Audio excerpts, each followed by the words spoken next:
ಅಪ್ಪಂಗೆ ಅವ್ರದ್ದೇ ನಡಿಬೇಕು ಅಂತ ಇತ್ತು. ದುಡ್ಡು ದುಡ್ಡು ದುಡ್ಡು ದುಡ್ಡು ಅನ್ನೋರು 3 ಹೊತ್ತು. ದುಡ್ಡು ಬಿಸಾಕಿದ್ರೆ ಯಾರಾದರೂ ಬರ್ತಾರೆ, ದುಡ್ಡು ಹಾಕಿದ್ರೆ ರಿಪೋರ್ಟ್ ಚೇಂಜ್ ಮಾಡ್ಬೋದು, ನೀನು ಪೊಲೀಸ್ ಸ್ಟೇಷನ್ಗೆ ಹೆಂಗೆ ಕಂಪ್ಲೇಂಟ್ ಕೊಡ್ತೀಯ. ಇದೇ ಪೊಲೀಸ್ ಸ್ಟೇಷನ್ಗೆ 1.5 ವರ್ಷದ ಹಿಂದೆ ಬಂದಿದ್ವಿ ಕಂಪ್ಲೇಂಟ್ ಕೊಡೋಕ್ಕೆ ಅಂತ, 3 ಗಂಟೆ ರಾತ್ರಿಲಿ. ಚೆನ್ನಾಗಿ ಹೊಡೆದಿದ್ರು. ಅಮ್ಮ ಟ್ರಿಪ್ಪಲ್ಲಿ ಒಂದು ಅಂಕಲ್ ಜೊತೆ ಮಾತಾಡ್ತಾ ಇದ್ರು ಅಂತ ಹೇಳಿ ಅಮ್ಮಂಗೆ ಫ್ಲಾಸ್ಕಲ್ಲಿ ಹೊಡೆದು ಬಿಸಿನೀರು ಎರಚಿ ಅಮ್ಮನ ಮೇಲೆ ಕೂದಲಿಟ್ಕೊಂಡು ಎಳೆದು ರೋಡ್ಗೆ ಎಲ್ಲ ಮಾಡಿ ಅಮ್ಮನ ಮನೆಯವ್ರನ್ನೆಲ್ಲ ಕರೆಸಿದ್ರು.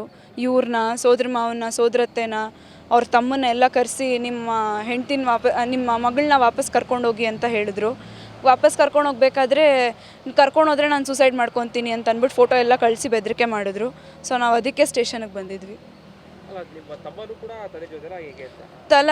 ಅವನು 3 ಕೊಟ್ಟರೆ ಅತ್ತೆ ಕಡೆ, 6 ಕೊಟ್ಟರೆ ಸೊಸೆ ಕಡೆ, ಆ ಥರ ಆಗಿಬಿಟ್ಟಿದ್ದಾನೆ. ಅವ್ನು ತುಂಬ ಹಾಳಾಗೋಗ್ಬಿಟ್ಟಿದ್ದಾನೆ. ಅಪ್ಪ ಅಂದರೆ ಅಪ್ಪನದು ಪ್ರೋ ಮ್ಯಾಕ್ಸ್ ಆಗಿಬಿಟ್ಟಿದ್ದಾನೆ ಅವನು. ಅಪ್ಪ ಏನು ಮಾಡಿದ್ರು ಅದನ್ನೇ ಹ್ಞೂ ಅಂತ ಇದ್ದಾನೆ. ಅವನಿಗೆ ತಪ್ಪು ಸರಿ ಏನು ಅಂತ ಗೊತ್ತಾಗ್ತಾ ಇಲ್ಲ.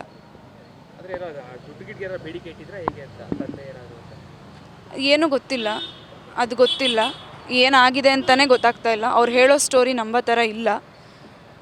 ಅಮ್ಮ ನಾವು ಆಚೆ ಹೋಗಿದ್ವಿ, ಬರೋಷ್ಟರಲ್ಲಿ ಅಮ್ಮ ಸೂಸೈಡ್ ಮಾಡ್ಕೊಂಬಿಟ್ಟಿದ್ರು. ಅದು ವೇಲಲ್ಲಿ ಸೂಸೈಡ್ ಮಾಡ್ಕೊಳ್ಳೋಕ್ಕಾಗಲ್ಲ. ನಮ್ಮ ಮನೆ ಮಂಚ ಮೇಲೆ ಸ್ಟೂಲ್ ಇಟ್ಟರೆ ಸ್ಟೂಲ್ ಅಲ್ಲಾಡುತ್ತೆ. ಆ ಸ್ಟೂಲ್ ಮೇಲೆ ಸ್ಟೇಬಲಾಗಿ ನಿಂತ್ಕೊಂಡು ಕಟ್ಟೋಕ್ಕಾಗಬೇಕು. ಅಮ್ಮಂಗೆ ಅಷ್ಟು ಇರಲಿಲ್ಲ ಸ್ಟ್ರೆಂತು. ಏನೇ ಇದ್ದರೂ ಅಮ್ಮಂಗೆ ಸಪೋರ್ಟ್